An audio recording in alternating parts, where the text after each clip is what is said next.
She said it because of his wet blanket energy. Unhinged. That's actually unhinged.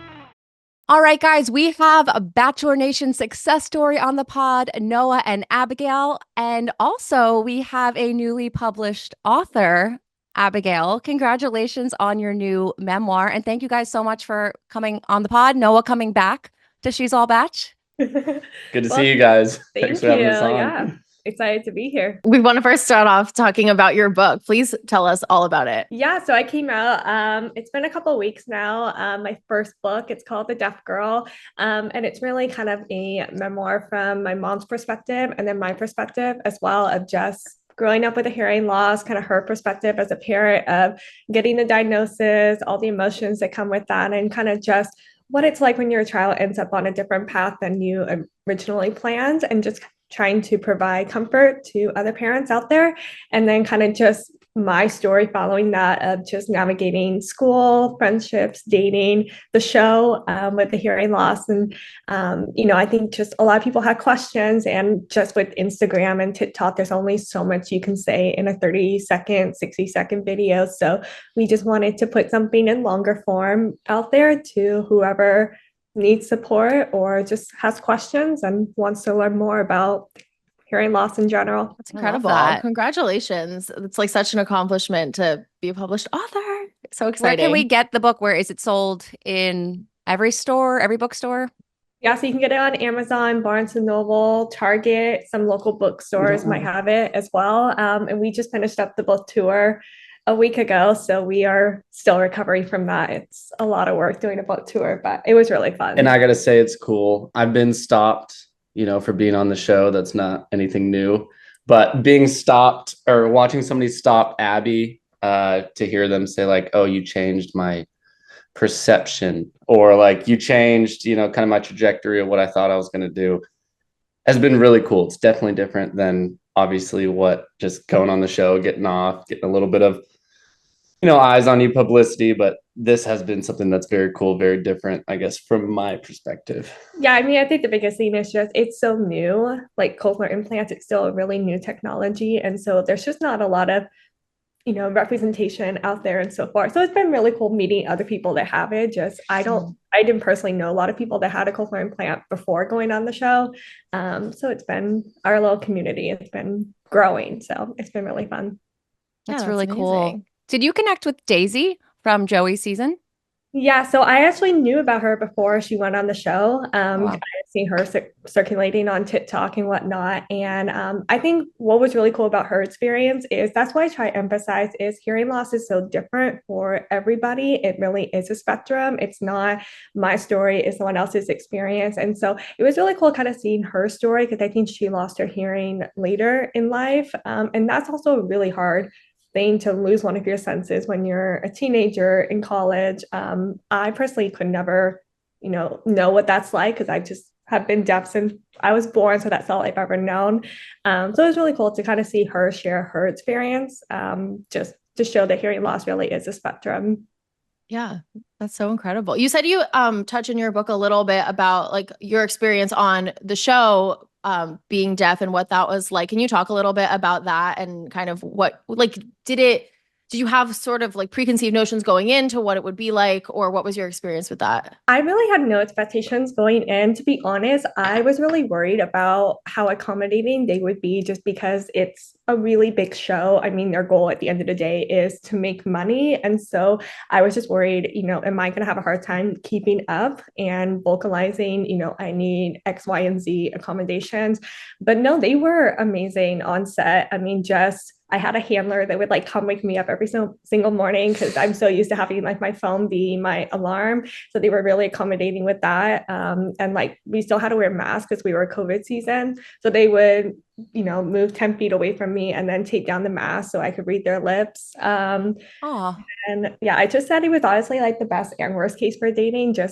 It was really easy to hear Matt when I got the time with him. And that was something I always struggled with dating in real life. It's just a lot of first dates are at bars or really noisy places. And so I would always fall behind. But The group dates, to be honest, sucked. So that was really hard with the hearing loss. What part Can you about give an it do you think example? like, yeah, what was so hard? So interested in that. That's Yeah, so no, cool. it is so interesting to hear your perspective. I mean, like our first group date, it was 18 other girls. So it was just so many conversations happening. And I mean, you guys probably know just how little time you get with the lead. So you really have to maximize that little time that you get. And so a lot of girls were doing that by having kind of side conversations with him or like showing their personality in a big group setting and kind of interjecting like with comments. And I, the whole time trying to figure out where, like, who's talking, okay, what are we talking about? And so I feel like I became kind of the quiet girl just in the background, but that's just once you get to know me, I just feel like that's not me. So it was just really hard it's hard for anybody to get their personality out on a show like that. But for me, it was more just, okay, what are we talking about? Where are we in the conversation? And so I just felt like I was playing catch up a lot on the good dates. But still, even with feeling behind, you got the first impression rose. Yeah. And well, I mean, that was kind of going back to when it was just Matt and I, it was so easy to have a conversation with him. I mean, just one, he's a very easy person to talk to, but I think two, just it is so quiet on set. We're facing each other. I mean, it's like a deaf person's dream first date. It's so quiet on set. And so I felt like my personality really came out on the first night with him. It was just everything after that, I really struggles. And I think maybe that's why I never got a one-on-one date, but it was really hard to kind of keep up with the other girls in that sense. Yeah, that's what I wanted to ask because I think it is like so unusual for someone to, get the first impression rose and then not get a one-on-one date. Like at what point did you feel that your relationship with Matt like maybe either like wasn't as strong as some of the other relationships he had, or like from your perspective, what was going on there that kind of led for it to kind of fizzle out? Yeah, so to be honest, I think I was trying to convince myself that we had a really strong connection. So I was like, oh, he just needs to go and explore his connection with the other girls. So I think I convinced myself way past the point. I think it was pretty early on that he definitely had front runners. I mean, all the girls in the house knew it was probably going to be Rachel, Bree, or Michelle at that point, even just after the second week. And it was just me, I think, trying to gaslight myself and be like, no, like he just needs to go on dates with other girls and see if their connection compares to what we had the first night. In reality, it probably was after the first week that we just kind of fizzled. Right. Got it. Don't worry, Noah. We're gonna get to you too. Yeah, we will. We have a bunch of questions for you, also for you as well, Abigail. Together. So your brother was on the most recent season and got a lot of attention for things that he said about Devin, who at the time we didn't know would have this crazy fall from grace. I guess since everything has unfolded with Devin, what is your take on how everything went down with him and Jenn? The son of a gun was right. Who would have thought? I'll tell you what. Justice for Aaron. I mean, I think it's an interesting situation, kind of like she described. You're trying to pursue this person so hard and you're like, okay, I got a feeling they're, putting down what I'm, picking up, whatever the phrase is. But so many other people, and for his situation similar to mine, like so much of the time was dealt basically fighting other people.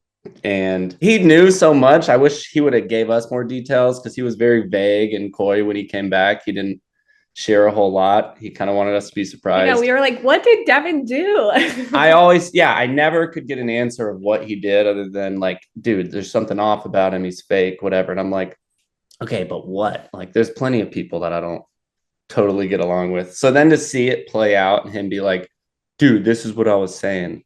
It's kind of like, okay, well, my bad, called you out a little bit. Still think you could have handled it in a different way. That would have been just, but I'm glad for him to get a little bit of vindication because we didn't know. Nobody knew what anyone was saying. We just saw a group of guys that really didn't like Devin. And I can relate to that with my Bennett situation. You're like, there's a lot you don't see. But then for it to play out how it played out, Devin to, I couldn't tell you what happened at the end there with Devin, but to basically be trapped in a corner, true colors come out, it was kind of like, okay, I get where you were at, Aaron. Sorry, we didn't, see that all along, but I'm glad for his peace of mind, but I'm not glad for obviously the way it turned out. It's one of those things like, yeah, Aaron was right, but at what cost? Like Totally. Jen ended up getting the worst situation out of it. Yeah. As far as their relationship, it's like, you never know what it's going to be like. He showed up. I thought they were going to do, that was kind of his type of girl. I thought that was going to be like a home run. And then, not get to really pursue that connection as much. It's kind of like a loss, but at least at the end, you were right. So it's kind of like, I'm glad it worked out to where the things Aaron was saying checks out. It's unfortunate that it played out, kind of the way it did. But really fortunate for him. Not everyone gets that type of justice. I mean, you didn't get it with Ben. There wasn't some crazy downfall of Bennett after that season.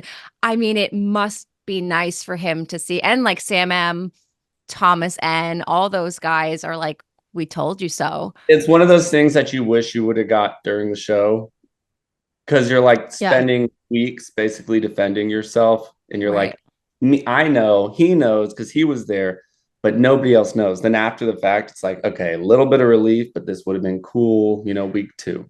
But my thing is like, how would they have known that that's what Devin was capable of doing? Like, did that come up during the show that they felt like they couldn't say anything, but they were like, we know there's something about Devin, that he's not a good person? I totally agree. I do wonder if it's like a lucky coincidence. Like he was kind of the person they all kind of rallied around, and then it came out that he did have a lot of things about him that were not so great. But yeah, I wonder what the guys were like sensing in that moment. I would like to know too. I always try to not hold things against people, from things that are older, but then you hear the little bits of pieces and like stuff that he said and he said, then you're like, okay, kind of checks out. And this is kind of one of those things where you're like, I feel like we let it go too long.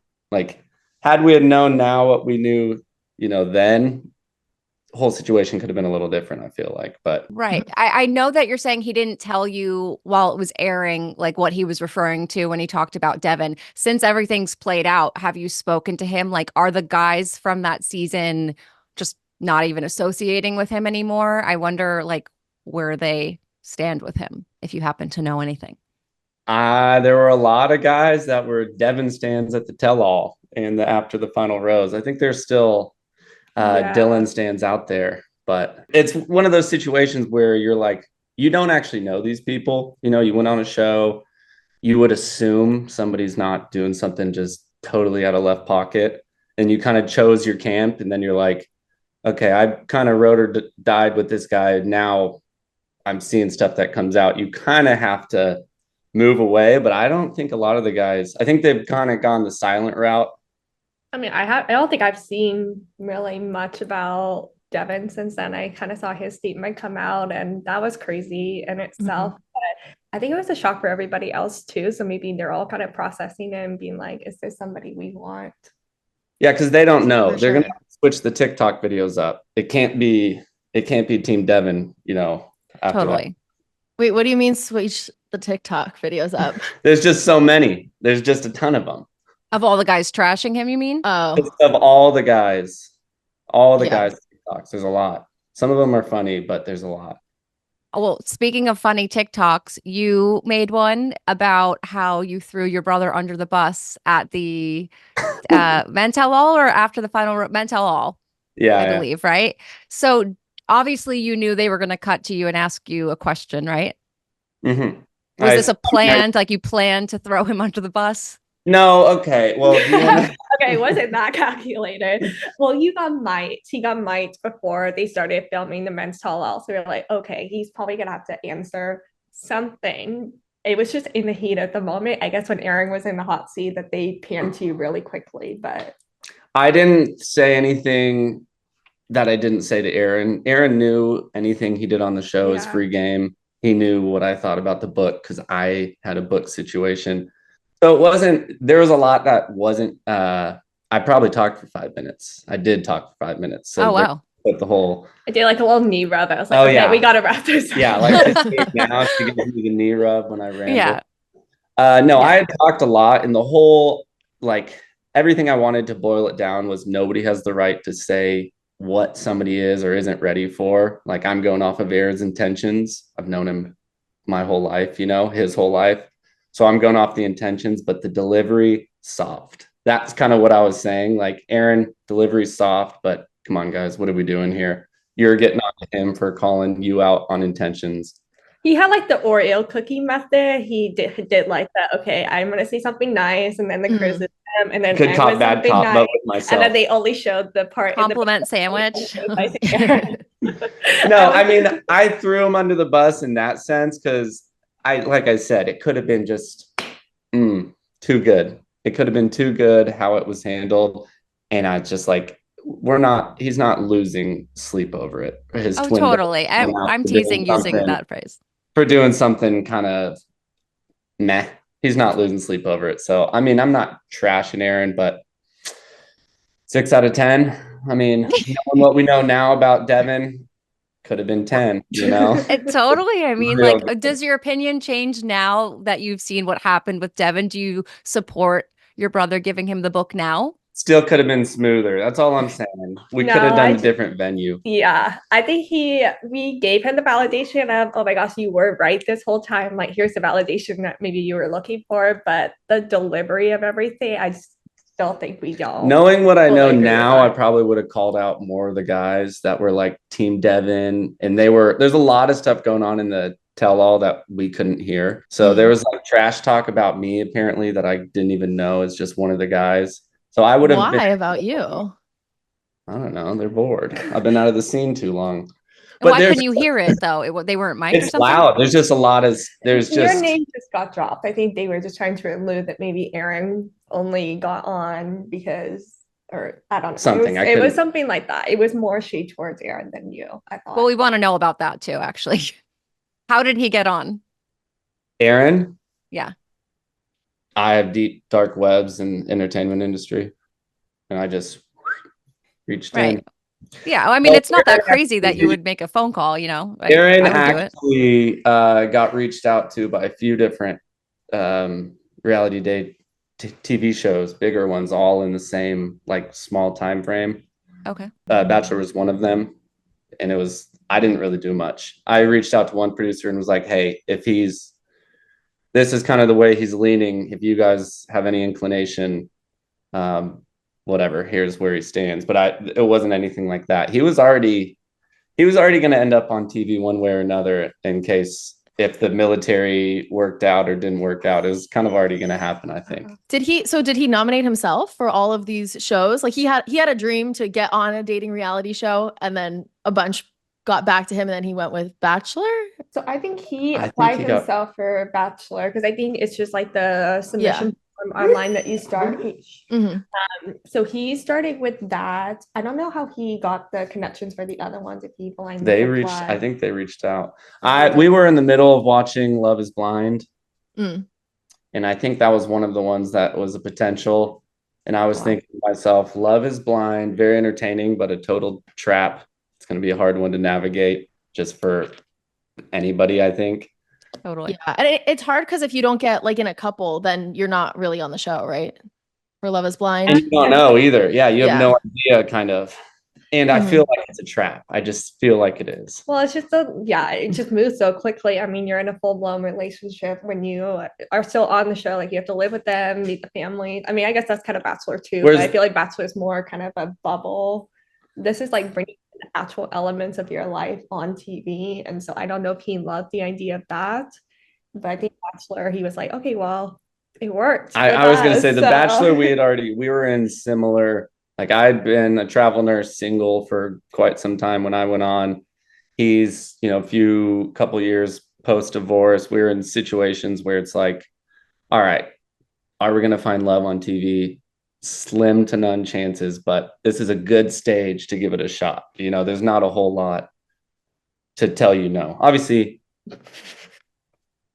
Yeah, well, speaking of you guys and your story, let's talk a little bit about your time on Paradise. Abigail, how long after you were sent home from that season were they reaching out to you to get you on the beach? I feel like when the show was still kind of finishing airing, because that's when all the Bachelorette talks and Paradise talks were happening. So it was pretty vague at that point. And I kind of told them, I just said, I had a great experience on that season, but I just don't think, well, one, I'm entertaining enough for Paradise. I just don't think that's my element.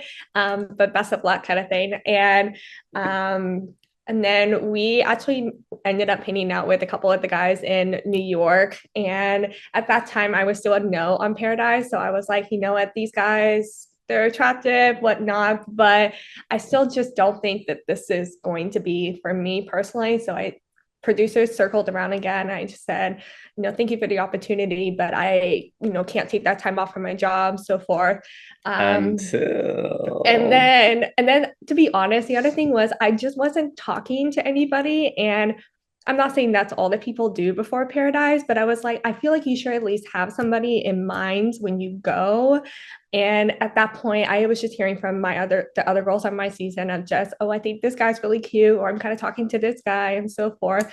And I'm like, well, okay, so everyone's talking to each other. I'm going to be so far behind. Like, I don't want to go and embarrass myself and go home the first week and just all of these insecurities. And he sent me a text and said, I think you were like DM.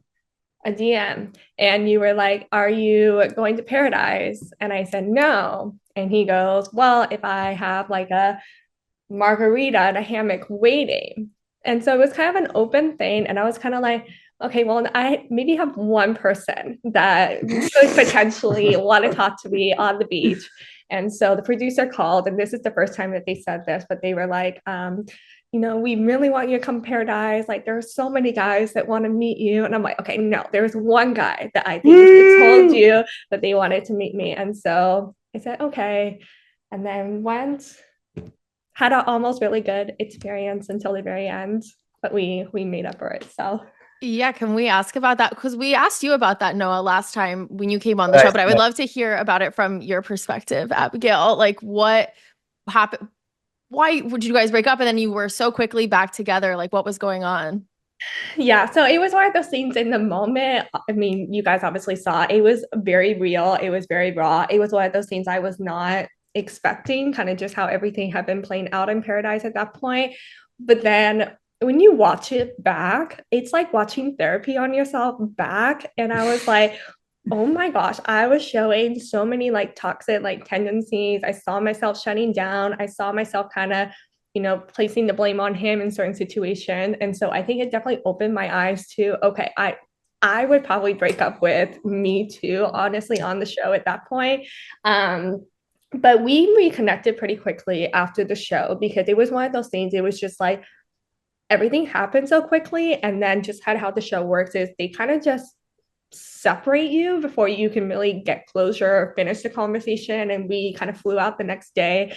And so you're just kind of mind effed at that point. You're just like, what just happened? Like, so many questions. And so he sent a really nice text, I think, when we were flying out, just being like, I'm so sorry. There were a couple things I didn't get to say. And then we had a phone call. And then he flew out to Oregon, I think 2 weeks later. And it honestly was just one of those things, like once the cameras went away, it was so much easier than trying to figure it out on TV. And so we decided to give it another go. And I mean, it worked, clearly. It worked, yes.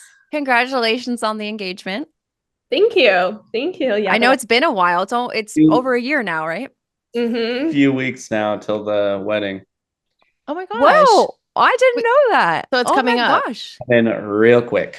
Yeah, it's in October. So we're kind of just finalizing everything right now and just excited. Is there a lot of Bachelor Nation on the guest list? Oh, it's the end of September. So that's really coming up. Beginning of October. We have a few friends that because the whole wedding, we're trying to keep it people that her and I both hung out with over the last few years because we had a lot of kind of hopping around. So we have a few, Ivan, Damar, a couple of my buddies, Blake and Zach. a lot of people from that season of Paradise, kind of like Becca and Thomas, Serena and Joe, because I mean they were just there when everything started, so it's kind of And we sentimental. were with them all the time in And San Diego. Yeah. And then like Chelsea. So yeah, we got a good little group. I can't remember. Were Brandon and Serene on your guys' season of Paradise? They Or were no? on the following season. Oh, damn it. I wanted to ask if you guys had thoughts on that whole drama that kind of came out earlier this week. I don't know if you've even been keeping up with it, but it's been a lot. Yeah, I think that's just like a situation that I've heard a little bit about it, and I think I just feel sad about that situation. It's just, Yeah, I think my only comments are, yeah, I mean, I like to see people either happy, trying a relationship out, or knowing it didn't work out and kind of learning from it and move on. Not a huge fan of the after the fact kind of statements, because it's good to, get your piece out and clear your conscience, but it has been a little bit. So it's kind of like, all right, why are we now starting to bring stuff up? Let's just let people, like a phone call. Phone call's good. Yeah, we interviewed Serene a few months ago, and when we covered this new story, we said that like Serene had no interest in talking about Brandon. She did not want to rehash it, and she could have. She could have, thrown shade. She could have said anything she wanted, and she chose not to. So just like the juxtaposition of like how she was with us versus what we saw with Brandon was just a little surprising, because even him saying that she was like threatening him with releasing tapes and all that. I mean, she had no desire to do that when she spoke with us. So it just is so drastically different that was just something that stuck out to me. well, that, and then I always just go back to some things in just relationships should just say private. I think just if you're at that point in your relationship where, maybe you're recording things for, I don't know, safety or therapy or whatever reason, I just feel like if the relationship has gone to that point, just out of respect for both parties, I think just you can't go wrong with just keeping it private. And I think just hashing it out a year later is just it's a little sad, just because it puts Serene, I feel like, in a position of, okay, I have to defend myself, but then people are going to criticize me for talking about it, a year later, so forth. And then she stays quiet. Does that give truth to what Brandon is saying? Like, so it's just, I feel like it's a lose-lose altogether. I think, in my opinion, I think he should have just taken the high road and just, leave the relationship for what it was and just not drop the little details about all of that. Agreed. I get it. The podcast, Clayton's podcast and everything, it's a good venue for it, but I don't like the juxtaposition where somebody feels like they have to retaliate now, kind of like you said. I don't like the idea of filming arguments at all, but I also don't like the idea of like somebody's already kind of made their peace and moved on.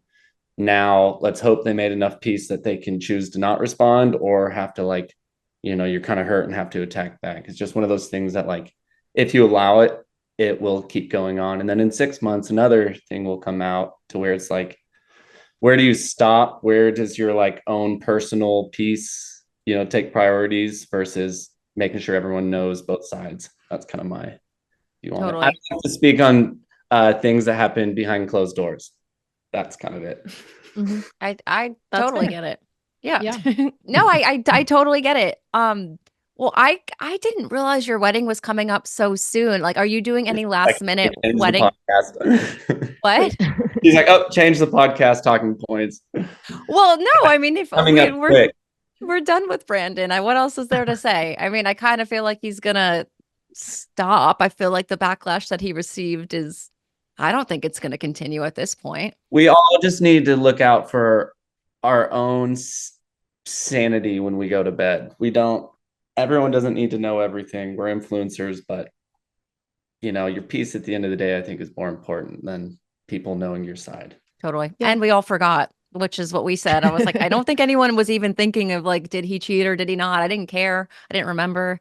And now it's all everyone's talking about. So that's the problem. That's the case with most of these things. I feel like we've learned, we haven't gotten in a ton of stuff, but for the most part, there will be another story in a week. If it's something very outlandish, that's like totally against what you saw happen. I guess you can be a little vague, but there's going to be another story in 2 weeks. Totally. Well, that's what I was saying about the whole Devin stuff. Obviously, pre-reality Steve coming out with all of the allegations and the court stuff, that's like totally separate. But when it was just their breakup and then Devin releasing like his 13-minute statement with all the screenshots of Jen's texts and stuff, I was like, dude, people would have just forgotten about this in a week if you just let it go. But yeah, sometimes I agree, like the bringing it back up and being like, you have to say your piece to defend yourself. I think in these situations doesn't always work out the way people want it to. It also re-exposes you. Yeah. It opens up. But he did make a really good point during when the season was airing, because I think Aaron kind of found himself in that position a few times where he really wanted to defend what he did on the show. And, I think you guys being podcast hosts covering the show and us having been through it, I think we've seen kind of the full cycle of, I think sometimes the better answer is just not to give them that attention or whatever to the topic, because there'll be a new story next week. You just have to let it blow over. But he did bring up a good point that if it's your first time going through that experience, you think it's your entire world and you think it's completely falling apart. And so before all the stuff about Devin came out, I did kind of feel for Devin a little bit in the sense of, I think he just is getting so much hate. He is getting all of this attention. He probably thinks his world is ending, blah, blah, blah, and just wanted to come out with something. What he came out with was wildly inappropriate, and I do not condemn that whatsoever. Condone. But I think just feeling like I need to get my side out there. Again, what he did was totally inappropriate, but I think that was something that we did feel for Aaron a little bit, was when it's your first time going through the show, you're just not used to having that much attention on you. But I really can't even imagine. Like, we get comments and stuff, but like obviously not on the level that you guys do, being on national television like that. And I genuinely don't think I could take it. So I wouldn't do it. I couldn't do it. You thought it and just block it out. But yeah, it's hard. Yeah, if you're backed into a corner, put the phone down and go to Mexico or Costa Rica or something. Yeah, we have merch that says touch grass, because we used to say to our listeners all the time, like, guys, it's not that deep. Like, this is a TV show. Stop. Cut from the tell-all. I think that was my opening statement I thought about. That was funny. It was touch grass. Yes, go play a game of flag football, get the energy out, pull some flags. This is not that deep. We're all. Oh my gosh, we're gonna send you guys sweatshirts. Literally, it says on the front, touch grass on the front, and on the back it says it's not that deep, because that's really what we stand for on the show. Like, we understand, like, talking about the show, critiquing the people on the show with your friends, like, that's all fair game. But when you're going to the person and literally harassing the people, that's where we are just like, I can never wrap my mind around it. And we really try to encourage our listeners as much as possible to touch grass. And it isn't that serious. This is a TV show. And I will never understand why anyone needs to like go DM Aaron and be like, I can't believe you did this to Devin. Like, guys, it's not that deep. I don't get it. Right. It's an edited TV show. We've exposed the edits our whole time. So yeah. Well, the show's good at what they do and provoking all the emotions to where people feel like, I need to let my anger out on that character or whatever. Totally. No, I was going to say, I get it. We're out here preaching like, oh, here's what you should or shouldn't do. I get it, because there's so many times late at night where I'm like, I have to rip the phone out of his hand sometimes. No, wait just a minute. No. What? You want your voice to be heard. I get it. It's just like, if you don't have people who actually are listening to where you can let your voice be heard, you're just going to be broadcasting it on social media, and you're going to have 1,000 people to the 100 people that might sort of side with you that rip you apart. So it's like, at least just have somebody in your living room that you can call before you just trauma dump on social media, because you'll always have people, even if what you said is good, you're always going to have people saying their piece back. So if you don't have someone that actually cares to listen to you that you can speak to, it's kind of like, that's not put it out there. No 13-minute videos. Totally. We called it a short film because that's basically what it was. It was a little, Tribeca exactly. Film Fest 2025. Exactly. Someone's got to submit that. Although it's deleted now, so I know everything he's. Don't worry, I screen recorded it. I have it. I thought it was borderline like illegal. I was like, he needs to take that down ASAP. where he's going to get in trouble. But then he For took sure. it down, put it back up, and then took it back down again. Like, come on. But I think what made me so angry about that whole situation is he knew what he was doing, coming out with those text messages, like the inappropriate ones, and then be like, oh, I'm so sorry. I didn't know that was in there. Okay, we know how long it takes to edit a video. When you screenshot, you're seeing what's in it, and you just know that the intention was he wanted to humiliate her. So I mean, if you're gonna be petty, subtle shade is always the way to go. Super subtle. You never actually release text. I feel like that's a rule. Nobody should ever release text ever, unless it involves a child. Other than that, get the screenshots off the A child. Well, I'm just saying you should never release personal screenshots. Unless they have a child. Unless there's a child involved and it's like a parent thing. And Oh, yeah. Okay. Right. Yeah, Right, not on like the when internet. when I was in 7th grade and my parents would like read my texts. You yeah, mean like that's that? about it. Other than that, just don't release the text. Okay. Got it. Totally. Real quick, because we're touching on edits, we can't not ask, because this was a topic we talked about, the whole book thing that you and your brother have in common. It's too much of a coincidence. How is it that you were given a book and then he gave a book? Was there ever a conversation between you and Aaron about book giving on the show? We like to read. Readers are leaders. That's all I'm saying. No, there's no conversation like that. People think I'm pretty bored these days. If everyone thinks I'm like so bored that I like had to get a little game plan for Aaron, it would have been better. We know that. I would not have discussed and been like, hey, give a book. I was given a book. It'll be a funny play on. I truly think it was one of those things that there had to have been some sort of producer communication. obviously, And there had to have been some conversation where he's like, oh, that's kind of funny, actually. And it is was kind of funny. It Yeah, is you were funny. not having any conversations with him when he was on the show. I think the producers were smart in a way of being like, Devin, I think somebody needs to tell him like he's not being a good person. And I think that's something that Aaron loves having conversations about, just, being a better person and emotional availability and all of that stuff. And so I think they framed it in a way of just being like, you should give him this book. It would really help him, and he's going to be so appreciative of it. And I think just when you're in the moment on a TV show, maybe he just didn't realize that Noah had done the exact or been on the receiving end of it. I don't know what his thought process was behind that. And the funny thing to me is those were the two perfect people. Aaron, I could promise you that Aaron in his head was like, I am trying to help this kid or this dude. That's kind of like, I'm sure that's probably what he was thinking. And Devin probably has a little bit of a chip on his shoulder. He's the last person you'd want to give a gift to. And so it's just the perfect little duo, those two. But no, I would not have had a combo with him like that. He joked on the show. I know it was a different book, but like we were like, oh yeah, Noah just like got the book and then he gave it to Aaron and he's like, pass this overnight ship it in your real quick. suitcase.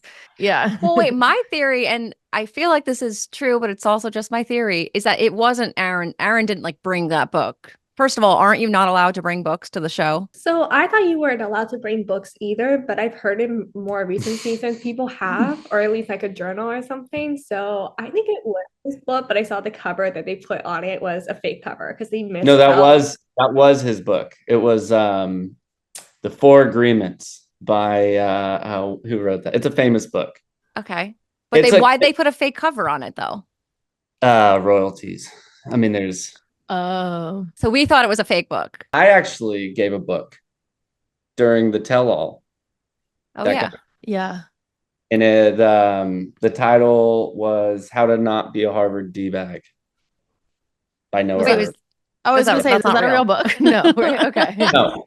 So I gave a book, but it was disparaging, I guess, to Harvard a little bit. And there's some other things. They have all these they can't just post any book because they've got to pay. Got it.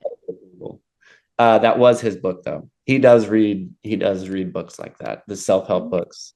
So that was Interesting. I'm glad we cleared that up. when I brought a lot of books because I was during COVID and it was like, you're going crazy. I don't even know how to read. And I was reading like 3 books a day. Yeah, just nonstop. Maybe they saw Aaron like reading in the corner his little self-help book. They're like, we have the perfect idea. You know what's interesting now, thinking about like how a producer maybe prompted him to do that? Like, even producers thought there was something off with Devin. And this was before they knew everything that was going to unravel. So it is kind of interesting. They were like almost trying to peg him as the villain. And then he became a front runner. So they're like, all right, fine. He's not a villain anymore. We'll make someone else the villain. But it is interesting why they would prompt him to do it to Devin. I feel like Devin was probably the villain the whole time. Well, it seems like he actually was, but like his edit didn't reveal that. Well, that was what was interesting being at the men's tell-all. So we didn't really hear everything going down, and it's a long day of filming, but the dynamics were definitely interesting because I noticed that I just had never seen such a clear divide of it being like team one person, team another person. Usually there's like more people involved and whatnot, but it seemed like it was very much the group that was anti-Devin. And then there was another group, but you never really saw them defend Devin on the show. Maybe it was just the edit or whatnot, or maybe they knew that he was going to be the final one and they wanted to support the final one. That's what I thought it was. Yeah. We call them the middlemen. But they They're were not opinionated. opinionated. They They were stay in the defending middle. Devin hardcore, and I was just like, "Where was this on the show?" Like, it just maybe they found out something. I don't know. And then I haven't seen them post much since. Yeah, weird. They're back off the Well, bandwagon. Devin is like an enigma to me because you want to root for him because you're like, okay, he's not the hottest guy in the season. And he's getting all this flack and people just don't see him. He's got this side that's tender and all this stuff. So you're like, okay, we're going to root for Devin because everyone's against Devin and Devin's a sweetheart. Then you're like, what am I missing here? Like, there's not even enough substance for it to be like he's got a really good side and a few bad tendencies. It's just like it was neutral the whole time. You're like, okay, I want to not root for him because there's obviously stuff I'm missing. But then you got all the way to the end and it was still like we're still rooting for Devin. And then at the end, it's like, oh, actually, he's a little bit I was fully loose convinced up there. until they brought him out with Jenn. That's when I was like, wait, what? They're not together? Like, he's not a good person. Oh, I was totally duped. We were Yeah, rooting. me too. I was rooting You for were the him. one that was going to be the opposite of the standard, hot, Yeah. loud guy that swoops her away. You were the one that was the quiet one. What happened? Now we can't give the quiet ones a chance anymore. No. It's Lesson giving learned. the meme. We were all rooting for you, the Tyra one. Like, because we were all duped. I really thought he was like such a great pick for Jen, and especially during the show when she's saying she's in love with Marcus, and Marcus is like giving her nothing and is like, I simply can never give you what you want. And Devin's over there being like, I will give you everything. I love you. I'll be so patient. Yeah. Liar. It is crazy how things change. Yeah. But you're always thinking like, okay, this person's too good. Yeah, I don't want to think, things are too good. It's a bad habit that girls have, I must say. He's too good for me. I got to self-sabotage this. But with Devin, it was kind of like, all right, he's coming on so strong, so love bomby, kind of. A hint of it, but you're not sure. And then at the end, for it to play out kind of exactly like you sort of thought when you see guys that come out real strong and are the perfect little mold of everything you think. And it's like, okay, this is kind of how I expected it.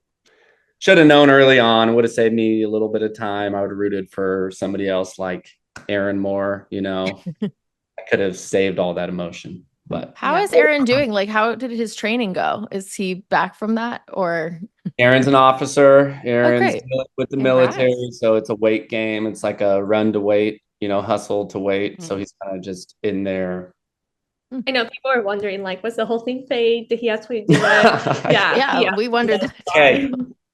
Granted, it can seem dicey when someone says they're going to serve the military, then it's only TikTok videos. Granted, I could see how that comes off a certain way, but he did go through officer training. That was cool. We flew out to see him for that. And then he's just waiting on his placement to start for F-16s. But I think right now, just enjoying the show. He's enjoying post-show and seeing what he wants because he's waiting on the military. So it's kind of like, all right, I've got however many months till next stage. So he's enjoying it. He's gone a lot more than me. I miss my pickleball partner. Aw.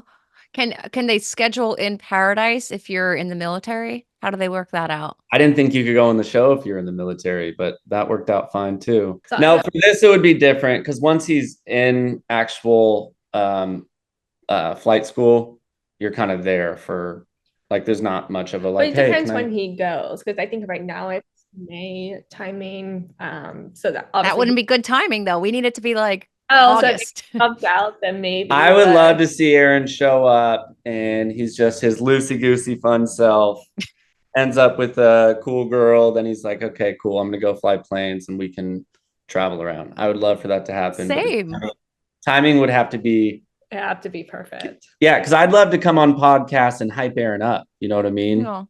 You can come back. If he Gotta- goes on Paradise, come back. Dog And then you guys can come down and give him like a date card. You guys can like get back to Paradise. It's gonna take a lot of convincing for me to go back to Paradise. the only reason I'm showing up to Paradise is if Aaron made it through like week 2 with the same girl and he's pretty locked in, and then I can give a good Only twin twin speech. That's all it's going to take, only 2 weeks. Why would it take a lot for you to go back, Abigail? I think it's just one of those places where there's some fond memories, but I think I just always just closed the door in that chapter. I was like, you know what? We started there, but we'll continue outside of Paradise. It's a little traumatic. It's a I little get it.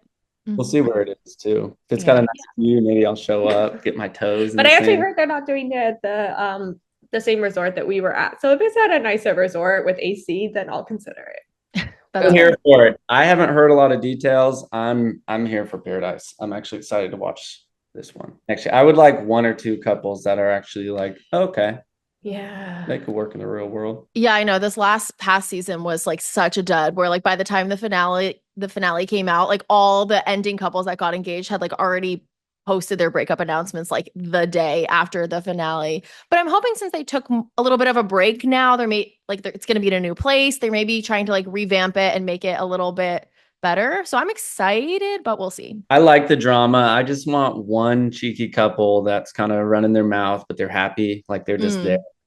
Yeah. They don't get any screen time, but you're like, okay, they're kind of cute. I like that. And then the rest, fight. It could be you guys, like fake break up, go back on the show, and then No, you're getting know, married and in like play 2 that role. days. If you Okay, think well- we're interested in a fake breakup, let's see, 3 after the fact. It's too much energy. I got to worry about building fences and making sure my lawn is level. Okay, Mm. we've got to focus on other things now. And, Yeah, and all getting grown up. married. Like Getting your married. biggest day. Oh gosh. We're so excited for you guys. And I want to get my hands on that memoir. It really does sound so fascinating. Can you plug it again so our listeners can get their hands on the book? Yeah, I'd love to. Yeah, so it's called The Deaf Girl. You can get it on Amazon, Barnes and Noble, Target, and then there's an Audible book as well on Audible. Do you read it? Yes, I do narrate. Oh, there it is. If you guys are watching this on YouTube, Noah, you know how much he likes books, is now showing this book. I like to read. Okay. Maybe someone on the next season will be reading this and they'll gift it to someone else. Yeah. Ooh, I you really you don't gotta think plant that's the gonna book fly on the with show. that. Yeah. Right Yeah. up and all of that. But they're going to put a fake cover over it because they don't want to give you the royalties or something. I would love to see someone give somebody else that's not deaf a deaf memoir to do better. That would be great. Oh my gosh. Well, I want to say like good luck on your wedding, but I feel like that's weird to say. But like congratulations on the upcoming wedding. That's so exciting. We can't wait to see the photos. I mean, you're going to be the most beautiful bride, Abigail. And you too, Noah. Thank you, beautiful bride.